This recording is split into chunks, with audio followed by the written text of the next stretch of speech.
اعوذ باللہ من الشیطان الرجیم بسم اللہ الرحمن الرحیم اللہم صلی علی سیدنا و مولانا محمد وعلی آل سیدنا و مولانا محمد وبارک وسلم علیہ اللہم ربنا تقبل منا انک انت السمیع العلیم وتب علینا انک انت التواب الرحیم۔ اللہ رب العزت کے فضل و کرم اور آقا علیہ الصلوۃ والتسلیم کی نالین پاک کے تصدق سے آن لائن عرفان القرآن کورس میں تفہیم قرآن کے لیے حاضر ہیں۔ پروردگار عالم ہم سب کو قرآن مجید کی صحیح طور پر تفہیم اور آقا کریم علیہ الصلوۃ والتسلیم کی آل اطہار کا صدقہ قرآنی تعلیمات پر عمل پیرا ہونے کی توفیق نصیب فرمائے۔ ہم پہلا پارہ ختم کر چکے تھے، آج مختصراً اس کی سمری دیکھنے کی کوشش کرتے ہیں۔ سورہ الفاتحہ یہ ترتیب توقیفی تلاوت کے اعتبار سے قرآن کریم کی پہلی سورت ہے۔ اس کو قرآن مجید کا افتتاحیہ بھی کہتے ہیں، یہ مقدمۃ القرآن بھی ہے۔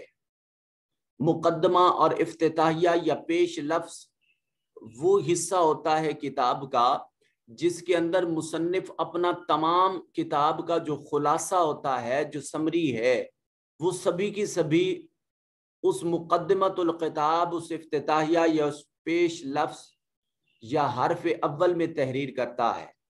سورہ الفاتحہ کا تعلق پورے قرآن مجید کے ساتھ ہے۔ تاجدار کائنات صلی اللہ علیہ وسلم نے ارشاد فرمایا سورہ الفاتحہ 7 مثانی ہے۔ 7 مثانی کا مطلب ہوتا ہے جو بار بار تلاوت کی جائے۔ تو قرآن مجید کی تمام سورتوں سے زیادہ جس سورت کی تلاوت کی جاتی ہے وہ سورہ الفاتحہ ہے، جس میں اللہ تبارک و تعالیٰ کی ربوبیت، اللہ کی وحدانیت کا ذکر بڑے جامع انداز میں کیا گیا ہے، جس میں اللہ رب العزت کا تعارف بیان کیا گیا۔ اور بڑی ایمان افروز اور بڑی دلچسپ بات ہے کہ پورے قرآن مجید میں آپ جب قرآن مجید کھولتے ہیں تو سب سے پہلے اللہ تبارک و تعالیٰ جو تمام تر صفات کا مالک ہے، وہ اپنی جن 2 صفات سے اپنا تعارف کرواتا ہے، وہ صفات ہیں الرحمن الرحیم، کہ سب تعریفیں اس پروردگار عالم کے لیے جو سب جہانوں کو پالتا ہے اور جو عالمین کے لیے، عالمین کو پالنے کے بعد وہ ان سب کے لیے رحمان بھی ہے اور رحیم بھی ہے۔ تو اس کا مطلب یہ ہے کہ اللہ تبارک و تعالی جو ہے وہ ان کی ساری صفات پر صفت رحمت جو ہے یہ غالب آنے والی ہے۔ رحمت کہتے ہیں دل کے نرم ہونے کو، تو اب اللہ تو دل سے پاک منزہ ہے نا، تو انسانوں پر رحمت کرنے سے مراد اللہ تبارک و تعالی کے انعامات ہیں، اور ہم انعامات کو شمار نہیں کر سکتے، انعامات الہیہ کو شمار نہیں کر سکتے۔ اس پروردگار عالم کی جانب سے صفت رحمان کے تقاضے کو ہم دیکھیں تو دنیا کے اندر اس پروردگار عالم نے اپنے ماننے والوں کو بھی برابر کی نعمتیں عطا کر رکھی ہیں، اور جو نہیں مانتے ان کو بھی عطا کر رکھی ہیں۔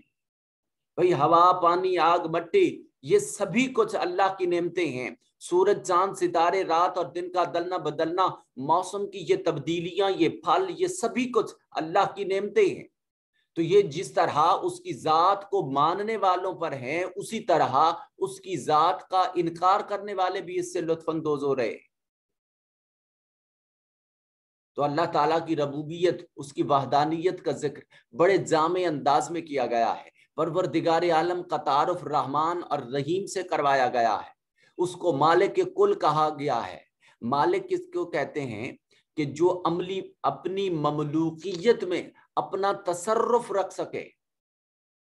سو اللہ تبارک و تعالی اب اس مالک کی اس معنی کے مطابق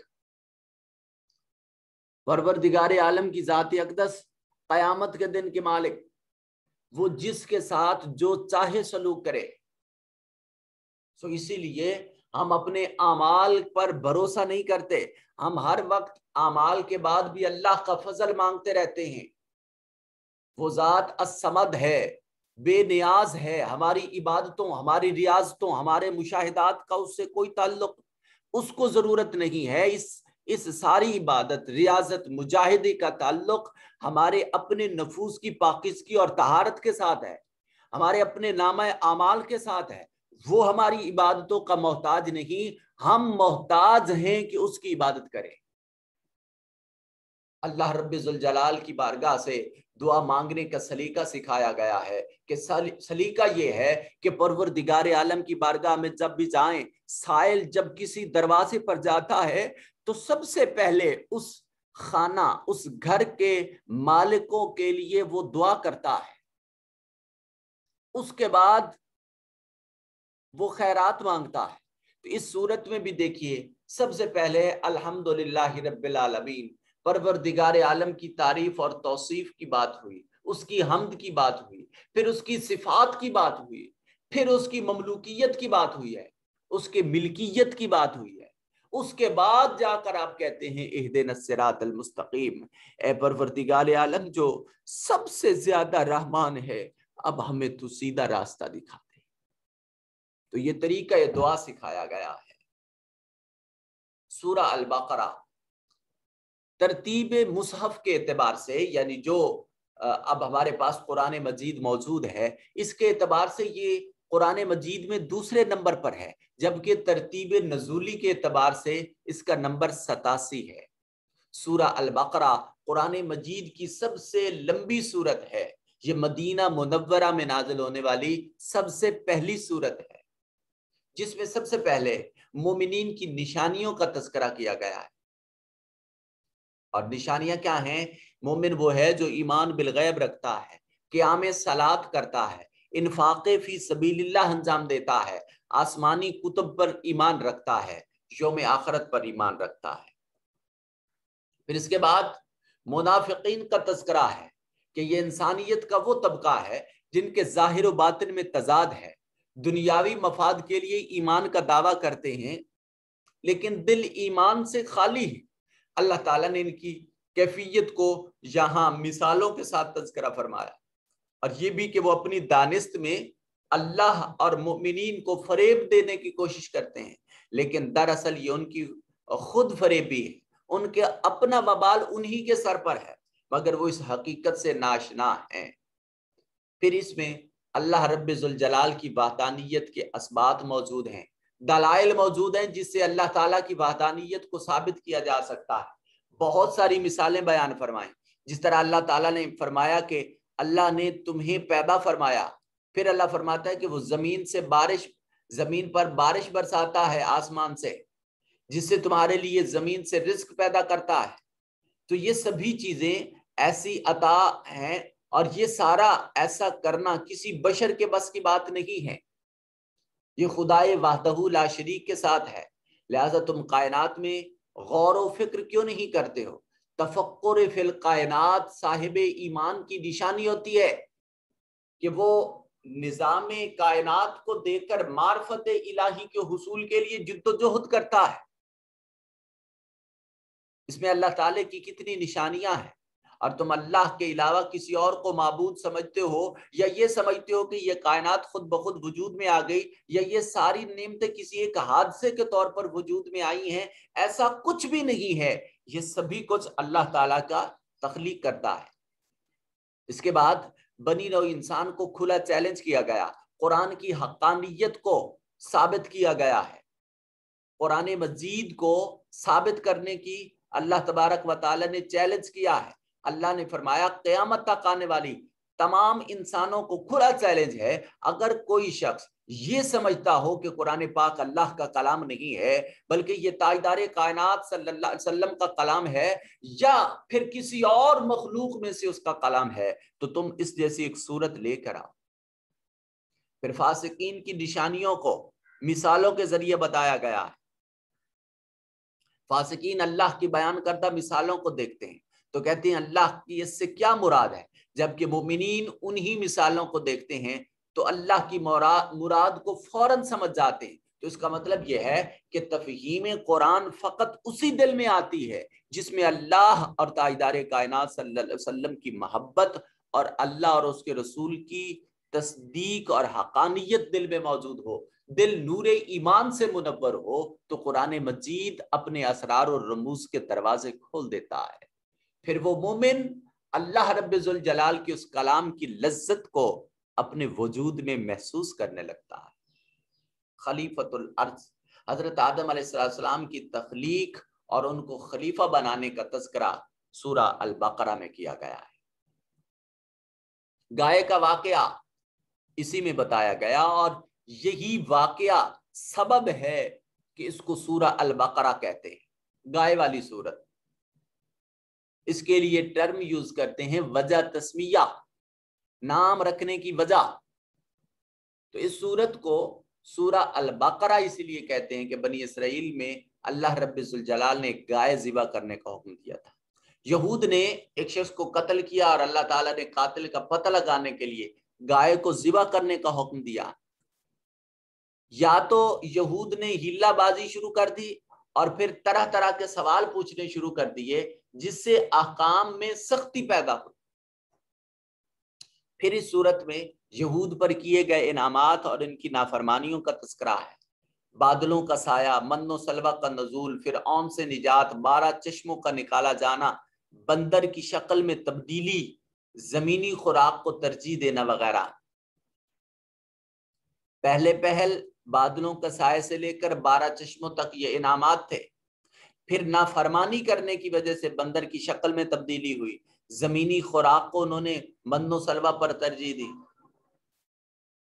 اور اسی جگہ بنی اسرائیل سے عہد لیا گیا تھا کہ عبادت الہی بجا لائیں، والدین سے احسان کریں، اہل قرابت سے احسان کریں، یتامہ اور مساکین سے حسن سلوک کریں، عام لوگوں سے اچھی گفتگو کریں، نماز قائم کریں، زکوٰۃ ادا کریں۔ مگر بنی اسرائیل نے عہد شکنی کی، برادران وطن پر مظالم ڈھائے، اور مظالم پر دنیا میں ذلت ناک سزا اور آخرت میں شدید عذاب ہے۔ یعنی جو ظلم کرتا ہے، یہ مظالم نہیں ظالم آنا چاہیے تھا، مجھ سے ملا میں مسٹیک ہوئی، ظالم پر دنیا میں ذلت ناک سزا اور آخرت میں شدید عذاب ہے۔ سو ظلم سے بچیے۔ ظلم کی ڈیفینیشن یہ ہے کہ جب کسی کا حق اس کو ادا نہیں کیا جاتا اور وہ آپ کے فرائض میں شامل ہے، آپ اس کا حق نہیں ادا کر رہے ہو، تو یہ ظلم ہے۔ یہ ظلم اولاد کے حق میں ہو سکتا ہے، یہ ظلم اساتذہ کے حق میں ہو سکتا ہے، یہ ظلم اپنے شوہر کے حق میں ہو سکتا ہے، اپنی بیوی کے حق میں ہو سکتا ہے، اپنے بہن بھائیوں کے حق میں ہو سکتا ہے، اپنے قرابت رشتہ داروں کے حق میں ہو سکتا ہے، اپنے خونی رشتہ داروں کے حق میں ہو سکتا ہے، اپنے اہل معاشرہ کے حق میں ہو سکتا ہے، اپنی ریاست کے حقوق ادا نہ کرنے میں بھی ہو سکتا ہے، اور اپنے اہل اسلام، اپنی اہل قوم اور اپنے ہم مذہب کے جو ہے حقوق ادا نہ کرنے سے بھی ظلم ہو سکتا ہے۔ اپنے اللہ تبارک و تعالیٰ نے تو مردہ شخص کے بھی حقوق متعین کر دیے، اور اس کے بھی حق ادا نہ کرنے سے ہم ظالم ٹھہرتے ہیں۔ تو یہ ظلم کا دائرہ کار فقط یہ نہیں ہے کہ کسی کو آپ چپیڑ مار دیں، کسی کو آپ گالی گلوچ دے دیں۔ اس سے بڑھ کر ظلم کا بڑا دائرہ کار وسیع ہے۔ آپ اس کی ڈیفینیشن پر غور کیجئے کہ جس شخص کا فرض ہے، جب وہ اپنا فرض نہیں ادا کر رہا تو دیٹ مینس کہ وہ اپنے متقابل شخص کا حق نہیں دے رہا، اور جب آپ حق نہیں دے رہے ہو تو آپ ظلم کر رہے ہو۔ اس کا دائرہ کار بڑا وسیع ہے، اس کو بڑے وسیع اور جامع معنی میں دیکھیے تاکہ شخصیت میں نکھار پیدا ہو، روحانیت میں جلا پیدا ہو، روح کے ارتقائی مراحل میں سب کے حقوق کی ادائیگی یہ بڑا معنی رکھتی ہے۔ پھر اسی صورت میں حضرت موسیٰ علیہ السلام اور سابقہ انبیاء علیہ السلام کی حقانیت کا تذکرہ ہوا، حضرت عیسیٰ علیہ السلام کی فضیلت بتائی گئی، انبیاء سابقین کے ساتھ یہود کی بدسلوکیاں اور حضرت موسیٰ علیہ السلام کے معجزات بیان کیے گئے. پھر حضرت موسیٰ علیہ السلام کی قوم کی طرف سے شریعت موسوی کی خلاف ورزی کی گئی، اس کا تذکرہ ہوا. یہود کی عہد فراموشی اور احکام الہی کی گستاخی کا تذکرہ ہوا. بچڑا پرستی کی پرانی محبت یہود کے راہ حق میں چلنے سے مانع ہو گئی. یعنی جب آپ اغیار کی محبتیں دل میں رچا بسا لیتے ہیں تو پھر خدا کی محبت کوسوں دور ہو جاتی ہے. دل تو نگر ہے، گھر ہے خدا کی محبت کا، اللہ اور اس کے رسول کو بسانے کا. یہ حجرہ ہے، یہ وسعت والا ایک ایسا حجرہ ہے کہ اللہ رب ذوالجلال بھی ایک جگہ حدیث قدسی میں فرماتے ہیں جس کا مفہوم یہ ہے کہ میں آسمان اور زمین میں نہیں سما سکتا، سمانا چاہوں تو قلب مومن میں سما جاتا. اللہ اکبر. سلطان العارفین حضرت سلطان محمد باہو رحمت اللہ تعالی علیہ، ابیات باہو میں ان کی ایک لائن کی ٹرانسلیشن یہ ہے، وہ کہتے ہیں کہ دل تو رب سچے کا حجرہ ہے.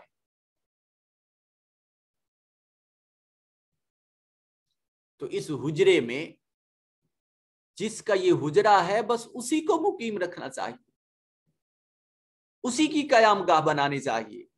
کسی اور کی محبتیں دل کی پاکیزگی اور صفائی میں آلودگی پیدا کر دیتے ہیں. پھر اس سے ہمیں طہارت حاصل کرنا پڑتی ہے، پھر جد و جہد کرنا پڑتی ہے.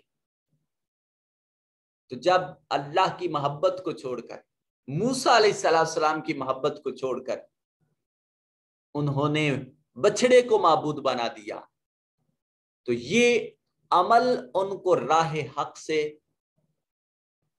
پھسلانے کے کام آیا.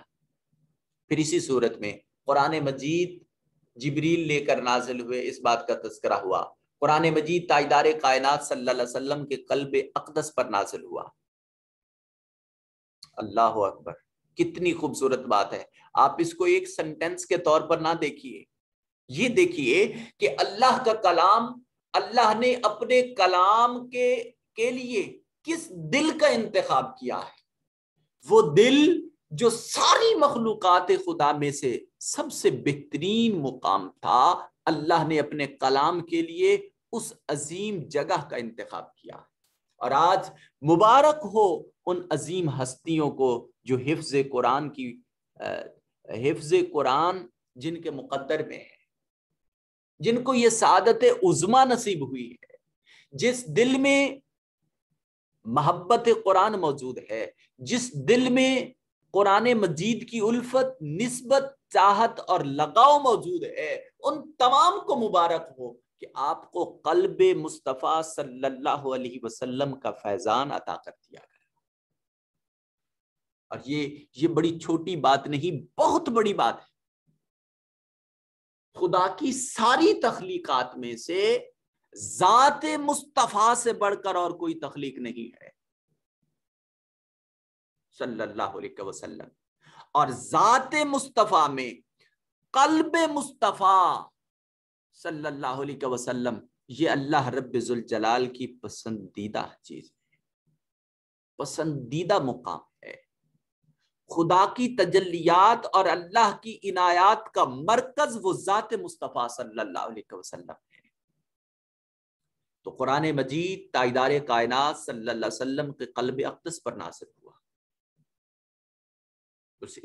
اسی ایک لائن کو سمجھیے، یقین جانیے یہ احساس پختہ ہوگا، یہ احساس دل میں پختہ ہوگا، اور پھر دل یہ محسوس کرے گا کہ یہ واقعی اللہ رب ذوالجلال کا کلام ہے. قرآن مجید پہلی کتب کی تصدیق کرتا ہے، طالبان منزل کے لیے ہدایت اور اہل ایمان کے لیے خوشخبری ہے. یہود کی جبرائیل امین علیہ السلام سے فقط اس لیے دشمن کی وہ حضرت محمد صلی اللہ علیہ وسلم پر وحی لے کر آیا. حسد کے باعث انسان عقل و شعور اور عدل و انصاف ہر حد کو توڑ دیتا ہے، حقائق ثابتہ کا بھی انکار کرنے لگتا ہے. پھر اسی صورت میں اللہ تعالیٰ اس کے رسولوں اور فرشتوں سے دشمنی کے انجام اللہ کی عداوت کو قرار دیا گیا ہے۔ حضرت سلیمان علیہ السلام کی حقانیت اور شیاطین کا ساحرانہ کفر، اس کا تذکرہ ہوا۔ چاہے بابل اور ہاروت و ماروت کا تذکرہ ہوا۔ جادو باذن اللہ اثر کرتا ہے مگر لوگوں کے لیے ضرر رساں ہوتا ہے۔ جادو سے بیٹے بچنا چاہیے، مگر آج ہم نفسیاتی مریض ہو کر جیلی پیروں کی طرف جاتے ہیں کہ جی ہمیں جادو ہو گیا اور ہمیں یہ ہو گیا اور وہ ہو گیا۔ جس دل میں اللہ اور اس کے رسول کی محبت موجود ہے اور وہ ہر وقت پاکیزہ رہتا ہے تو 80% یہ چانس ہے کہ اس پر جادو اثر نہیں کرے گا۔ ہاں، اللہ نے اس کی آزمائش کے لیے جو مراحل رکھے ہیں ان مرحلوں میں سے کسی ایک مرحلے میں آزمائش کی خاطر جادو باذن اللہ اثر کر سکتا ہے، اور جادو کو بے اثر تسلیم کرنا یہ قرآن مجید کی اس آیت کے انکار کے مترادف ہے۔ جادو کے اثر سے انکار نہیں کیا جا سکتا مگر اس اثر کو اذن الہی کے ساتھ مشروط کیا جانا یہ ضروری ہے کہ ہر جادو ضرر رساں نہیں ہو سکتا، ہر جادو نقصان دہ نہیں ہو سکتا جب تک کہ اس میں اذن الہی نہ ہو، اور اذن الہی آزمائش کے ساتھ ہے یا بد اعمالیوں کے ساتھ ہے، کیونکہ جب بندہ برے اعمال کرتا ہے تو پھر اس کے لیے راستہ اور گزرانے زندگی تنگ کر دیے جاتے ہیں۔ قرآن مجید میں ہے کہ جو شخص میرے ذکر سے اعراض کرتا ہے وَمَنْ أَعْرَضَ عَنْ ذِكْرِي فَإِنَّ لَهُ مَعِيشَةً ضَنْكًا، پھر ہم اس کی زندگی کی گزران کو تنگ کر دیتے ہیں۔ شریعت اسلامیہ میں جادو کو کفر قرار دے کر مسلمانوں کو کلیتاً اس سے روک دیا گیا ہے۔ اس بات کا تذکرہ ہوا۔ ایمان اور تقوی کا اجر بہتر اور اخروی معاوضہ اعلیٰ ہے۔ دین ابراہیمی کی ترغیب کی بات ہوئی، حضرت ابراہیم علیہ السلام کی فضیلت کی بات ہوئی، دین سے تمسک کی تعلیم دی گئی کہ دین سے جڑے رہیے، دین کو مضبوطی سے تھام لیجئے، اسلام کے تشخص کی تعلیم دی گئی، تمام پیغمبروں پر اصلاً اور یکساں ایمان لانے کی جو ہے یہاں ترغیب دی گئی ہے، ان کی وحی اور نبوتوں کی تصدیق میں کوئی فرق نہ کرنے کی بات کی گئی ہے کہ ہر نبی کی طرف اللہ رب ذوالجلال نے ہی وحی کی ہے، تو اس وحی میں فرق نہیں کرنا، اور اس اعتبار میں کہ سب کو اللہ نے نبوت کا تاج عطا کیا ہے، اور جتنے رسول عظام ہیں ان کو رسالت اللہ رب ذوالجلال نے عطا کی۔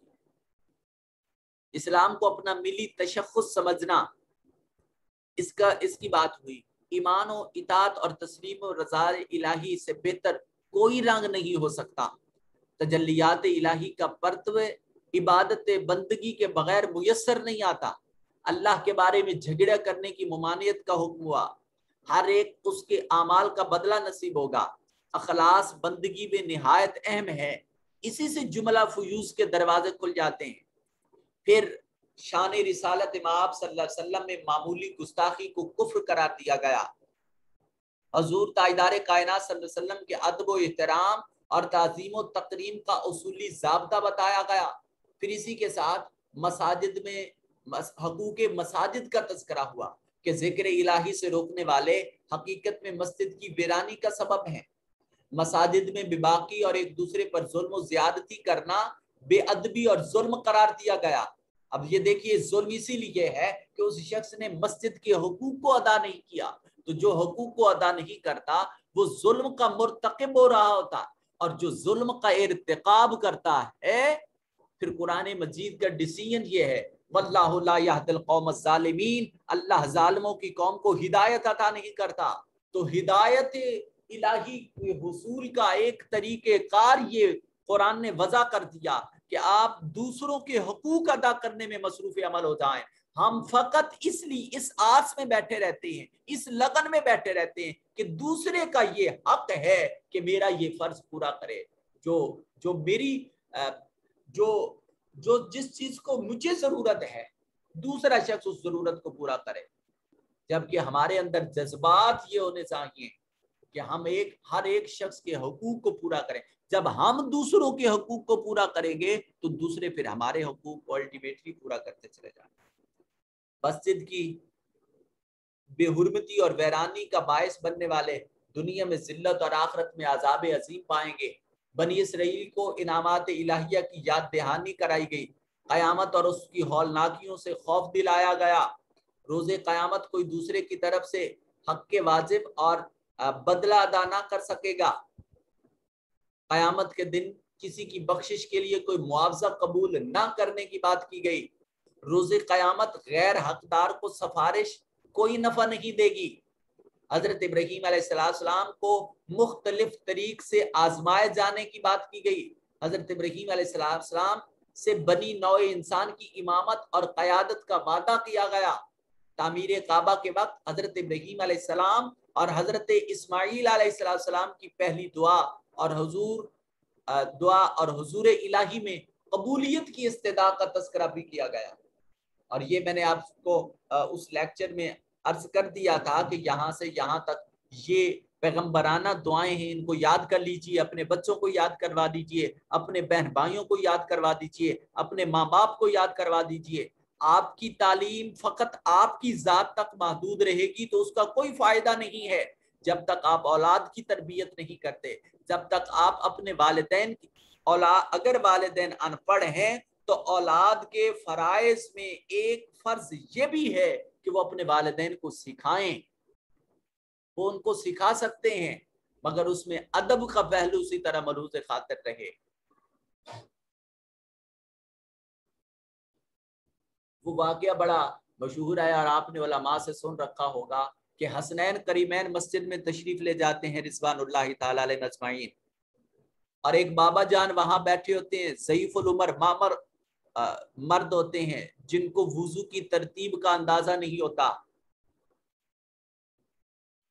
تو حسنین کریمین رضوان اللہ تعالی علیہ اجمعین دونوں شہزادے نوجوانان جنتیوں کے سردار تاجدار کائنات صلی اللہ علیہ وآلہ وسلم کی بارگاہ سے براہ راست فیض حاصل کرنے والے، وہ معصومہ کائنات کی گود میں پلنے والے، ایسی عظیم ہستیاں کہ جن کے دامن میں اسلام پلا ہے، جنہوں نے اپنے خون کے ہر ایک قطرے سے اسلام کی آبیاری کی ہے. ان کی تربیت کا انداز دیکھیے کہ وہ بابا جان سے کہتے ہیں، یہ نہیں کہتے کہ بابا آپ نے وضو غلط کیا ہے، وہ فرماتے ہیں کہ بابا آپ نے وضو کیا ہے، اب ہم دونوں بھائی وضو کرتے ہیں، آپ ہمیں بتائیے گا کہ ہم سے بہترین وضو کون کرتا. جب بابا کے سامنے وہ وضو کرتے ہیں تو وہ ضعیف العمر شخص سوچنے پہ مجبور ہو جاتا ہے کتنا بہترین اور حکمت بھرا انداز اختیار کیا ہے کہ بابا جان کی دل شکنی بھی نہ ہو اور اپنی غلطی کا احساس بھی ہو جائے. اور وضو کرنے کے بعد بابا اس بات کا اعتراف کرتے ہیں کہ بیٹا آپ نے وضو درست کیا ہے، دراصل مجھے اس کی ترتیب کا اندازہ نہیں تھا. تو یہ حکمت بھری تعلیم ہے. قرآن مجید فرقان حمید اسلام کی دعوت کو حکمت کے ساتھ مربوط کرتا ہے کہ جب جس کو دعوت دینی ہے تو بڑی حکمت کے ساتھ اس کی نفسیات کو سمجھ کر. تو اولاد کا اپنے والدین کو سکھانے کا یہ مطلب نہیں ہے کہ وہ اپنا روب جماتے رہیں کہ ساری زندگی آپ نے بس اسی طرح گزار دی. بھائی جس طرح بھی زندگی گزاری ہے ان کو یہ شعور تھا تو آپ کو تعلیم دی ہے نا. تو اب آپ کا فرض بنتا ہے کہ آپ ان کو بھی گریجویٹ کریں، ان کی تعلیم بھی مد نظر رکھیں. اللہ اکبر. حضرت ابراہیم علیہ السلام کو مختلف طریق سے آزمائے جانے کی بات ہوئی. تعمیر کعبہ، اچھا اپنی اولاد میں سے امت مسلمہ کے قیام کی دعا اور استدعا حضرت ابراہیم علیہ السلام کرتے ہیں. مناسک حج تعلیمات اسلام کی رہنمائی اور قبولیت توبہ کی استدعا کی جاتی ہے. اب رسول گناہوں سے پاک منزہ ہوتا ہے، پھر بھی وہ توبہ اور استغفار کرنا وہ امت کو تعلیم دینے کے لیے ہے. دوسرا جواب اپنی ذات کو عاجز اور انکسار ظاہر کرنے کے لیے ہے. اور تیسری بات